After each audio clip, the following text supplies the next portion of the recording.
The baby's cry sliced through the cabin like a siren, sharp and relentless, echoing off the narrow walls of the airplane, and with every passing second it felt as if the sound was drilling straight into the hearts of everyone on board. Heads turned, eyes narrowed, a few passengers sighed in irritation, others in quiet sympathy. But the man holding the baby, seated near the back of the plane, felt something far heavier than embarrassment pressing on his chest. He felt the familiar weight of failure, fear, and exhaustion, all colliding at once at 30,000 feet above the ground, where there was nowhere left to hide. If you believe in kindness, second chances, and the quiet heroes who carry heavy lives without applause, take a moment right now to like this video, comment your thoughts, share it with someone who needs hope, and subscribe to the channel. Stories like this remind us that humanity still shows up in unexpected places. The man's name was Daniel Carter,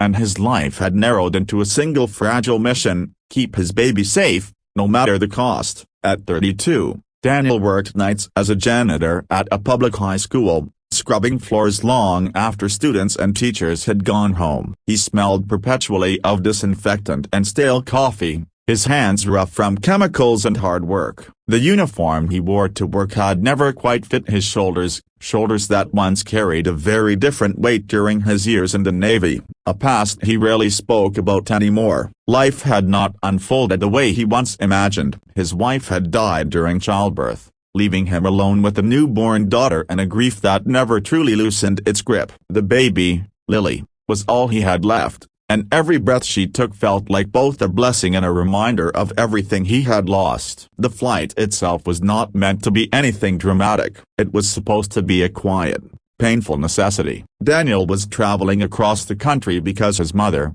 the only family he had left, had suffered a stroke. He had scrapped together money for the cheapest ticket he could find, packing formula, diapers, and his fear into a small, worn backpack. He had prayed Lily would sleep through the flight. Instead, the moment the plane lifted off the runway, she began to cry, a raw, inconsolable sound that seemed to grow louder with every attempt he made to soothe her. He rocked her gently, adjusted her blanket, whispered comforts that felt useless even as they left his lips. Nothing worked. As the minutes stretched into an hour, Daniel's arms began to ache, his shirt damp with sweat. He could feel the judgment in the air, subtle but sharp. He imagined what people saw when they looked at him, a tired man who couldn't control his child, another inconvenience on an already crowded flight. What they couldn't see was the silent storm raging inside him. He was terrified of failing her, terrified that he was not enough, terrified that the world would always see him as a man barely holding things together. A few rows ahead,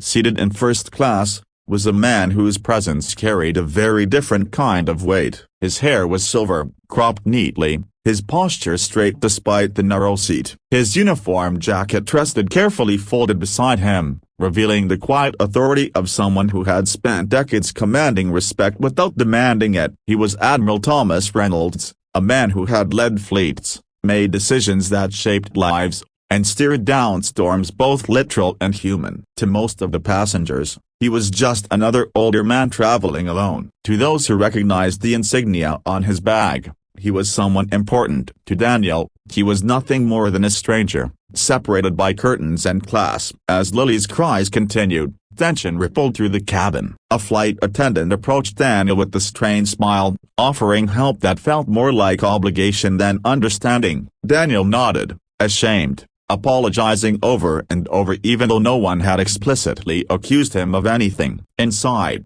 he felt small, reduced to a problem that needed fixing. He thought about the nights he mopped empty hallways, humming softly to Lily as she slept in a borrowed crib near the supply closet because he couldn't afford childcare. He thought about how every day felt like survival, how love alone didn't pay bills or calm screaming babies on airplanes. Up in first class, Admiral Reynolds had been reading reports, but the sound of the baby's cry kept pulling his attention away. It wasn't annoyance that settled in his chest, it was recognition. The cry reminded him of nights long ago, when his own children were small and he was often absent, deployed across oceans while his wife carried the burden of parenting alone. It reminded him of the cost of duty, and of the moments he could never get back. He closed the folder in his lap and stared at the curtain separating him from the rest of the plane, feeling an unexpected tightening behind his eyes. Time passed, and the cries showed no sign of stopping. Daniel's hands trembled slightly now, fatigue seeping into his bones. He feared someone would demand he do something,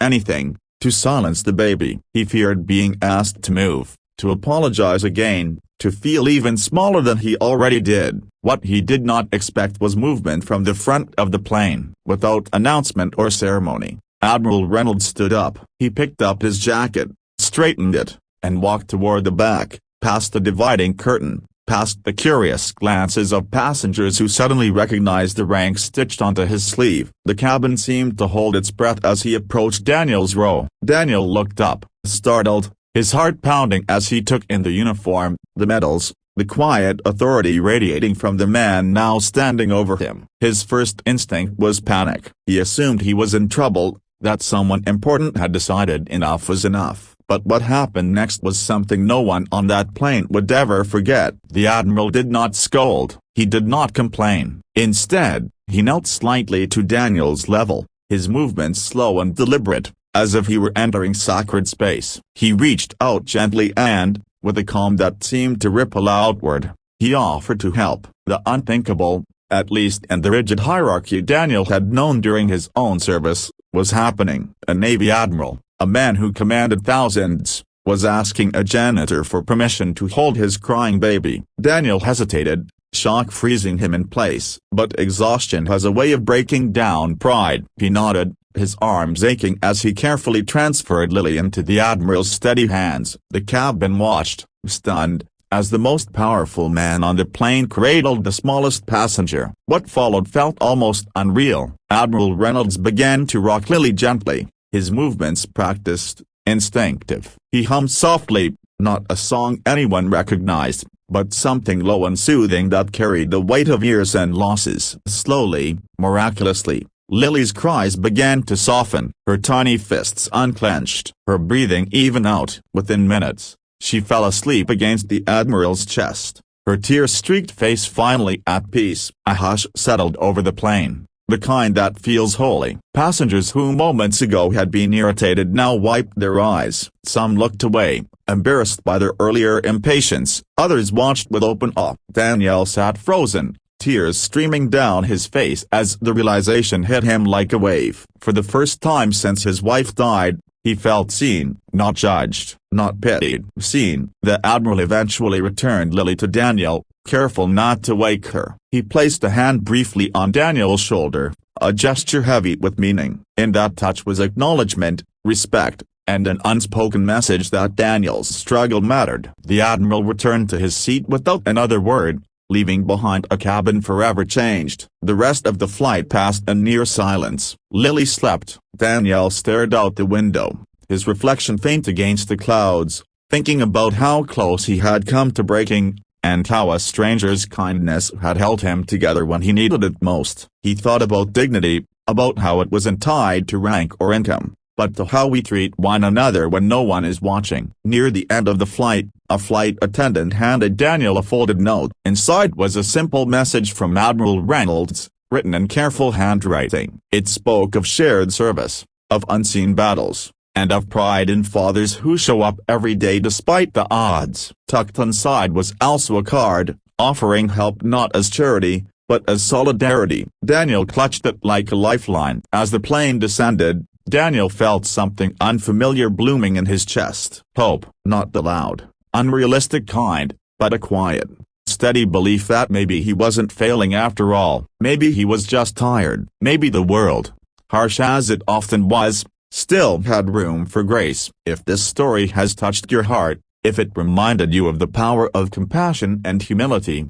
please take a moment near the end of this video to like, comment, share, and subscribe. Your engagement helps these stories reach others who may need them more than you know. Before we end, leave a comment telling us what this moment meant to you, or share a time when a stranger's kindness changed your life. Daniel stepped off the plane holding his sleeping daughter, standing a little straighter than before. Somewhere behind him walked a Navy Admiral who had once commanded fleets, But on that day he had done something far greater. He had reminded everyone on board that true leadership is not about rank, but about heart, and that sometimes the smallest acts of kindness can carry the greatest weight of all.